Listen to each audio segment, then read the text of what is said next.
Eu estou escrevendo uma carta aos líderes. Esse é um assunto que Deus me tocou para falar. Na verdade, é um assunto antigo na minha cabeça, uma cobrança antiga de Deus. Eu fui criado no meio evangélico tradicional e já havia alguma rusga denominacional, uma briguinha denominacional, uns criticando os outros de outra denominação. Depois, com a chegada dos pentecostais, os tradicionais se uniram para, digamos assim, se segregarem dos pentecostais. Eram estranhos, tinham umas coisas estranhas, falar em línguas. Bom, depois os pentecostais rejeitaram os neopentecostais. Hoje há uma concorrência terrível entre os neopentecostais. Os tradicionais estão assim, continuando no canto sem grandes movimentações, mas eu estou antevendo o tempo em que no Brasil a perseguição contra os evangélicos vai aumentar e eles vão usar leis para perseguir as igrejas. Por exemplo, com barulho, com a construção do templo, com relação à mídia, uso de rádio e televisão e vários aspectos assim. E nessa situação, eu não tenho dúvida que vai recrudescer a briga denominacional, ou seja, aqueles mais antigos, mais estruturados vão combater os mais novos. Quando as autoridades vierem perseguir, infelizmente eu prevejo que os líderes evangélicos não vão se unir. Afinal de contas, entre neopentecostais, o apóstolo Valdomiro briga com o bispo Macedo e brigam de público e feio.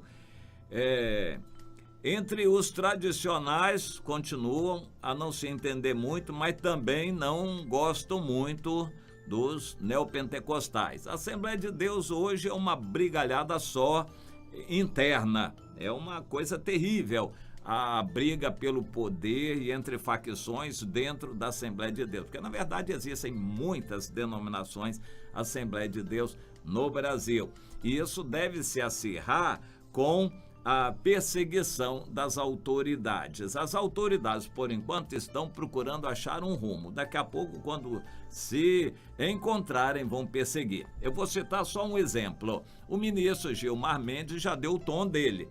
Ele já disse que nas atuais circunstâncias, sem financiamento de campanha, as igrejas vão desempenhar um papel muito forte. Então, ele está como presidente das eleições no Brasil, presidindo o TSE, preocupado em segurar o poder dos evangélicos, das igrejas, e ele quer controlar essa atuação política das igrejas. Isto tem reverberado, não é só ele não. Outros já estão nessa direção também. As esquerdas políticas no Brasil têm um ódio dos evangélicos tremendo.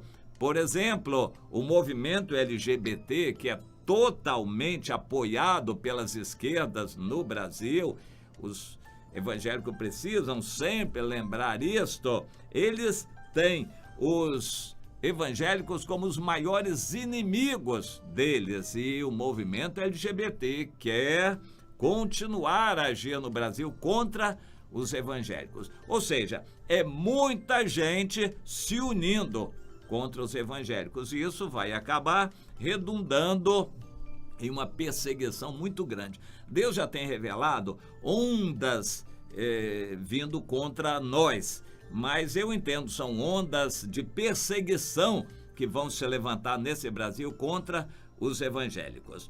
Bom, um outro aspecto que vai acontecer é que com o crescimento da criminalidade, a insegurança no país, os assaltos vão se voltar contra igrejas, contra os evangélicos, que são presa mais fácil.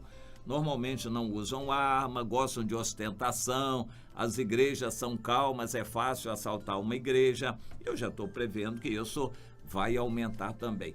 Daqui a pouco, todas as forças do mundo vão se unir contra nós, povo de Deus. Mas eu não me refiro nem a isso. Agora eu quero falar sobre a mão de Deus contra nós também. Eles vão fazer isso contra nós com o apoio de Deus. Na verdade, quem está irado contra o povo evangélico é Deus, o próprio Deus. Por quê? Então vamos lá. Em João, no capítulo 17, o Senhor Jesus ora pela unidade da igreja, do seu povo. Pai, que eles sejam um. É o clamor de Jesus, é o cerne dessa oração sacerdotal de Jesus, que eles sejam aperfeiçoados na unidade, que eles sejam um, para que o mundo conheça que tu me enviaste. Para que o mundo receba o evangelho, é preciso que a igreja se una. Hoje a igreja está toda dividida. É uma ave de rapina de várias cores. Já leu essa profecia na Bíblia? As denominações se degladiam entre si, as denominações se criticam mutuamente. Ave de rapina de várias cores, ou uma colcha de retalhos de vários panos, é o povo evangélico no Brasil. E isto não é a vontade de Deus, não é do agrado do Senhor. Então há uma questão fundamental. A igreja é uma só. Jesus tem uma noiva, não tem várias noivas não, várias denominações. Ele tem uma noiva. Essa é uma verdade sabida e negligenciada por todos os líderes, todos. Os líderes não se preocupam com os outros, a não ser os que têm pretensão política. Quando eles, de uma igreja, vai a outra, quando eles procuram várias igrejas, infelizmente, é só por interesse político. Eles não procuram para orar, para ajudar, para apoiar. Isso, infelizmente, ainda não existe no nosso meio evangélico no Brasil. Esse é um dos pecados piores que mais despertam a ira de Deus, porque cada denominação interpreta a Bíblia do seu jeito e para si. Eu vou citar exemplo. Quando numa determinada denominação eles fazem estatutos, estabelecem a sua doutrina, eles interpretam a Bíblia para eles. A igreja para eles é a sua denominação. A liderança da igreja é a liderança da sua denominação. Todas as denominações, sem exceção, ignoram as outras nas suas doutrinas, nas suas determinações e nas suas práticas. Nenhuma denominação coloca um dia no ano de promoção da unidade, de convivência, de comunhão com as outras igrejas, um dia de oração pela unidade da igreja, um dia de unidade com os outros irmãos. Nenhuma denominação faz isso. Por quê?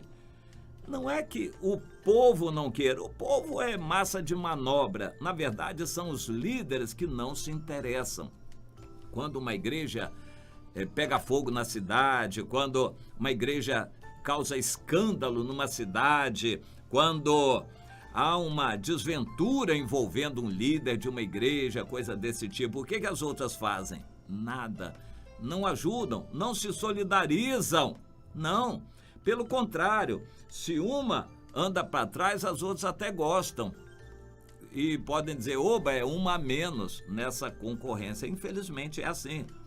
Há um escândalo, pastor é preso, e muitos pastores vão ser presos no Brasil. Pastor é preso. Ah, é? Bem feito. Não é da minha denominação, olha lá.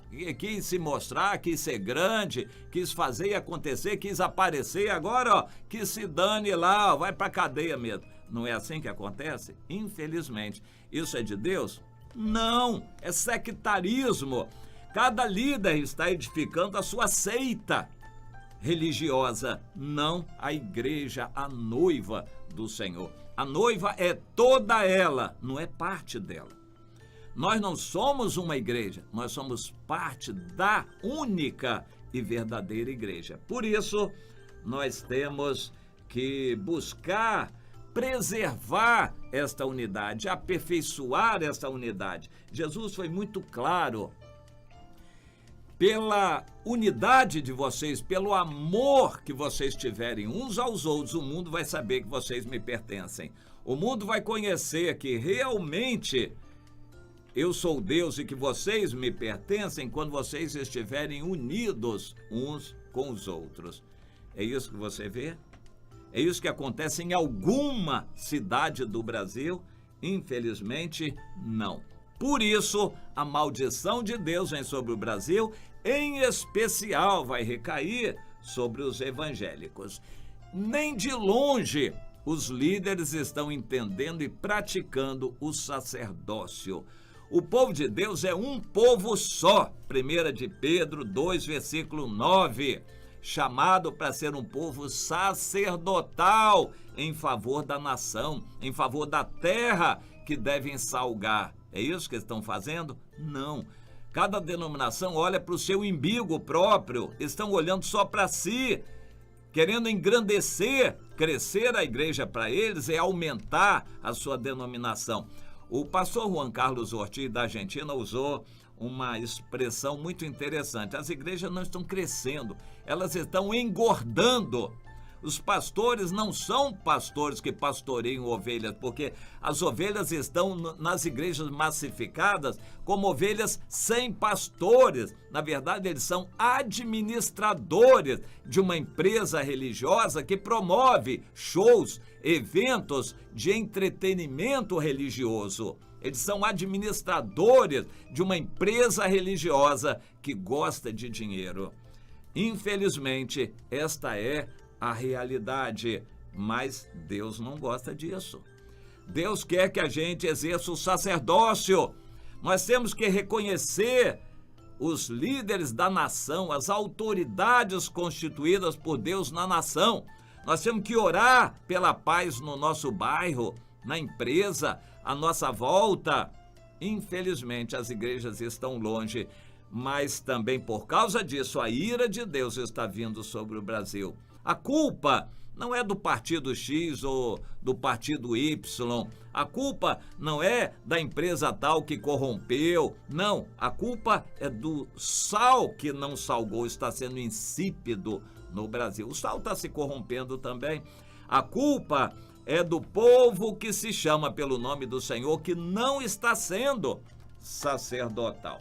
Então, eu estou escrevendo, enumerei alguns itens que eu vou até ler para vocês. Certamente nós vamos voltar a este assunto. Algumas recomendações práticas. Ore pela unidade da igreja periodicamente, ecoando a oração de Jesus. Segundo, procure conhecer as igrejas vizinhas da cidade, seus líderes e o que eles estão fazendo. Oriente os seus liderados a procurarem os demais irmãos cristãos no seu bairro, na sua empresa, na sua escola, na sua repartição, no seu quartel, no seu bairro, procurar os outros cristãos, porque são da mesma igreja no Senhor. Isso para orarem juntos e evangelizarem na empresa, na escola, na repartição, no bairro. Deveria ser assim. Ore por isto. Quarto, procure entender as diferenças doutrinárias de uma maneira amorosa, analítica e não criticando.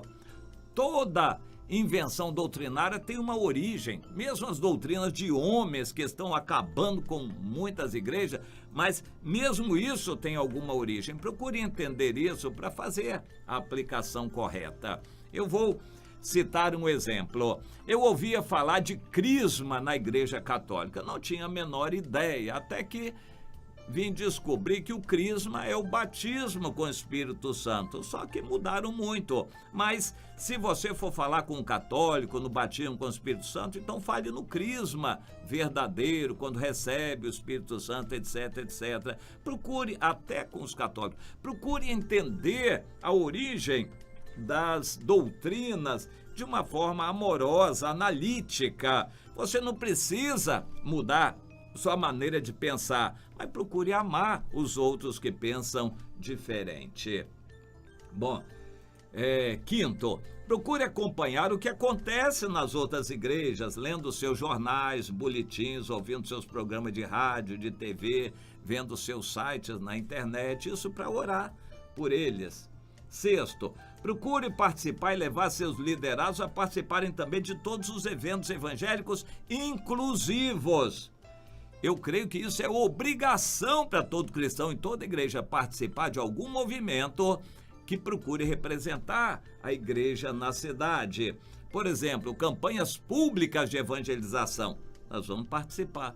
Mas não é a nossa denominação que está promovendo. Seja quem for que esteja promovendo, é público, é geral, vá participar.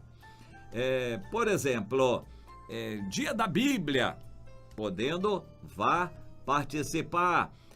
Campanha de evangelização geral e campanha de oração. Isso é um problema. Campanha de oração entre igrejas, isso praticamente não existe, mas vai existir. À medida que a dor aumentar e o sangue começar a jorrar em solo brasileiro, muitas igrejas vão se apavorar e os líderes vão começar a orar. Começa então desde já a orar pela reunião dos cristãos e dos líderes, principalmente, para estarem orando juntos. Marcha para Jesus, ainda que seja para Jesus e para mais alguém, infelizmente é assim, mas procure participar também de todos esses movimentos evangélicos inclusivos. Isso é muito importante. 7. Chame os outros líderes da cidade para orarem pelo bairro, pela universidade, pela sua cidade. 8. Fuja sem criticar da participação política. Alguém quer participar, que participe. Mas nós não vamos acreditar em política, nós vamos acreditar em Deus. É de Deus que vamos esperar o bem. Mas se alguém está participando da política, que participe. Não critique. Mas não entre nessa, porque isso é perda de foco e também divide. A política divide e gera perda de tempo. O foco fica totalmente longe do que Deus quer. Então, não vamos querer nada com a política, mas também não critique quem está na política. Procure incluir esses irmãos também. 9.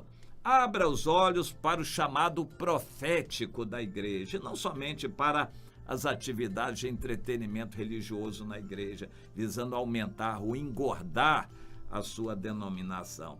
Entenda que nós somos uma só noiva do Senhor e não um amontoado de grupinhos religiosos. Procure entender essa situação e que Deus nos ajude, nos dê graça para caminharmos em direção à unidade da igreja, em direção à vontade, essa sim, a vontade do Senhor.